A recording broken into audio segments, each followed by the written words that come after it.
Então, pessoal, nessa aula vamos ver os possessive adjectives, ou seja, os adjetivos possessivos. Aqui ele fala que os possessive adjectives são os adjetivos possessivos em inglês, ou seja, palavras que designam que alguém possui alguma coisa. Ele fala que o fato de serem adjetivos possessivos implica terem uma posição fixa antes daquilo que é possuído e não variam em número em função da posse. Ou seja, não há diferença se a coisa possuída for singular ou plural, ou seja, se ela for individual ou no coletivo. Já a pessoa que possui pode variar em singular ou plural. Vamos ver um exemplo aqui. Ele fala, por exemplo, ao ver Amanda pela primeira vez no aeroporto, Rosa pensou. Vamos observar o diálogo aqui. Her coat is gorgeous. Ou seja, o casaco dela é lindo. Her, usou aqui destacado. Her. E embaixo, outra frase. Her shoes are stylish too. Ou seja, os sapatos dela também são elegantes. Aqui, então, ele vai falar que o adjetivo possessivo her refere-se a Amanda, a pessoa do singular, a Amanda, que possui uma coisa também no singular, que é o casaco, nesse caso. E aqui ele fala que Rosa nota ainda que os sapatos de Amanda, e na frase her continua referindo-se a Amanda, a pessoa do singular, mas o que ela possui, no caso os sapatos, é plural. Apesar disso, o possessive adjective her continua o mesmo. Dá um exemplo aqui. Observe uma situação. Enquanto Amanda dirige para casa, Rosa a indaga sobre como são Christine e Carly. Amanda comenta. Vamos ver aqui. Tem o desenho e o diálogo.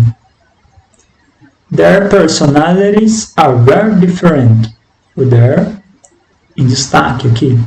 Ou seja, a personalidade delas é bem diferente. A tradução. Ele vai falar aqui, o pronome possessivo their, que é delas, refere-se a Christine e Carly, que são pessoas do plural, que é o they, independentemente do que elas possuem.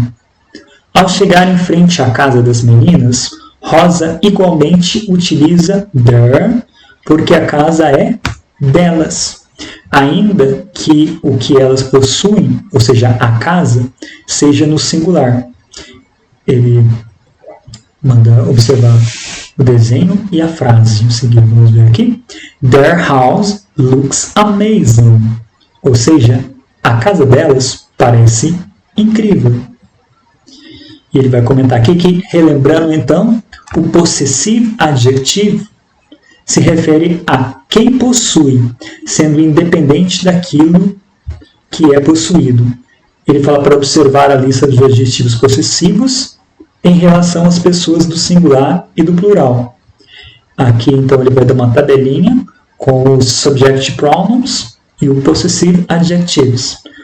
E os subject pronouns, eles estão divididos também em singular e plural. Vamos relembrar? Os subject pronouns é o I, ou seja, eu, o you, que é você, o he, que é ele, o she, que é ela, o it, que é a coisa, e o subject pronouns também está no plural, que é o we, que é nós, o you e o they. Então, temos I, you, he, she, it, we, you e they. Para o I, eu uso o my. Para o you, eu uso o your. Ou seja, para eu, o I, eu uso my. My phone, meu telefone. You, para o you, que é você, eu uso o your phone. Para o I, eu uso o my. Para o you, eu uso o your. Para o he, eu uso his. Para o she, eu uso her, como foi usado nos exemplos anteriormente nos textos. Para o it, eu uso its. Para o we, eu uso our. Para o you, eu uso your. E para o they, eu uso their. Por exemplo, o we, que somos nós, eu uso o your. Ou melhor dizendo, o our. Para o we, eu uso our. Então, seria, no caso de um telefone, nosso telefone, our telephone. Continuando, mais uma vez, é bom lembrar que os adjetivos possessivos sempre vêm seguidos daquilo que é possuído. Assim, a frase Her is beautiful, dela é lindo, é tão incorreta em inglês quanto em português, pois falta a palavra possuída. Dela o quê? Falta alguma coisa aí. Então a frase que ele deu como exemplo ali, Her is beautiful, está faltando alguma coisa nessa frase. Ela não está completa, está soando muito ruim, está soando feio. Em português também faltaria alguma coisa, então não está correta. Ele continua falando que fazendo os activity do verbo to be e talking about friends, você poderá praticar os possessive adjetivos. E ele fala também que depois de estudar o verbo to be e os adjetivos possessivos, é necessário observar algumas semelhanças na pronúncia, para que você consiga distingui-las. Escute atentamente áudios que são pertinentes a ela. Nesse caso aqui, nós estaremos sempre falando, então vamos seguindo aqui. Ele fala out loud.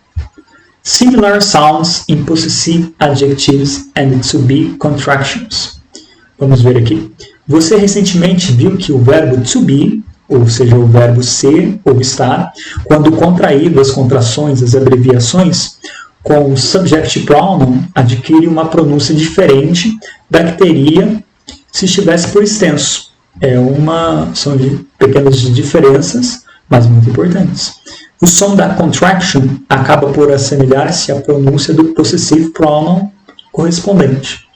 Percebendo isso, você poderá identificar que, apesar de algumas soarem iguais e outras parecidas para aprendizes da língua inglesa, essas contractions e os possessivos têm significados bem diferentes. Aqui ele põe uma tabelinha, do lado esquerdo aqui estão as contractions e do lado direito os possessive pronouns. A contraction, primeiro aqui está your, e a possessive pronouns, your. A segunda contraction, his, e a possessive pronoun, his. A contraction, em terceiro caso aqui, está o its, e a possessive pronouns, its.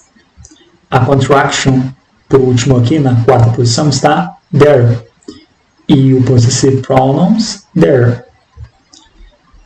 Outro uso muito importante para o verbo to be e os possessive pronouns é a designação das nacionalidades. Para isso, acompanhe a seguir o nome de alguns countries e nationalities, ou seja, alguns países e nacionalidades. Por exemplo, aqui, o Brasil e os brasileiros. Vamos ver alguns exemplos aqui.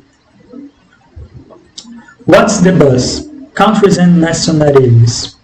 Quando você está no exterior, é comum mencionar seu país e ou cidade de origem ou sua nacionalidade. Da mesma forma, pessoas estrangeiras vão informar sua origem. Portanto, é importante conhecer os nomes dos países e as nacionalidades em inglês. Observe a continuação da conversa de Rosa com o funcionário na chegada ao aeroporto. Aqui vemos a ilustração da Rosa e o funcionário. E vamos ver a conversa. O attendant e a Rosa. O attendant fala, alright, where are you from, Miss Souza? Ou seja, Tudo bem, de onde você é, senhora Souza? A Rosa vai responder, I'm from Brazil. O attendant vai falar, oh, right, you're Brazilian. Nice to meet you, Rosa. A Rosa fala, nice to meet you too. Are you from the USA? O attendant, no, I'm from Canada. Ou seja, aqui ela falou, eu sou do Brasil, I'm from Brazil. Oh, right. Oh, bem, you're Brazilian, você é brasileira? Nice to meet you, Rosa. Bom conhecer você, Rosa. A Rosa fala, nice to meet you too. Ou seja, bom conhecer você também. Are you from the USA? Ou seja, você é dos Estados Unidos? Are you from the United States of America? Ele fala, no, não, I'm from Canada. Eu sou do Canadá. A Rosa fala, alright, you're Canadian. Ou seja, bem, você é canadense. E ela continua aqui falando que, observa no diálogo que o atendente pergunta a Rosa, where are you from? Observe aqui, ó. From, com a setinha no are you? A palavra where, acompanhada da preposição from, que nessa pergunta vem obrigatoriamente ao final da frase, é utilizada para saber de onde uma pessoa vem, ou seja, sua origem, país ou cidade. Perceba a inversão que ocorre em are you, que é obrigatória por ser uma pergunta. Na resposta de Rosa, por ser uma afirmação, a inversão já não é mais necessária. Ele fala para fazer uma observação dessa frase aqui, I'm from Brazil. Observe essa contraction, eu sou do Brasil. E ele fala aqui, perceba que Rosa se refere a seu país como Brasil e o atendente a sua nacionalidade como Brazilian. Veja como outros países e nacionalidades são designados em inglês. Aqui tem vários países e as nacionalidades desses países. Vamos ver a seguir essas nacionalidades e os países.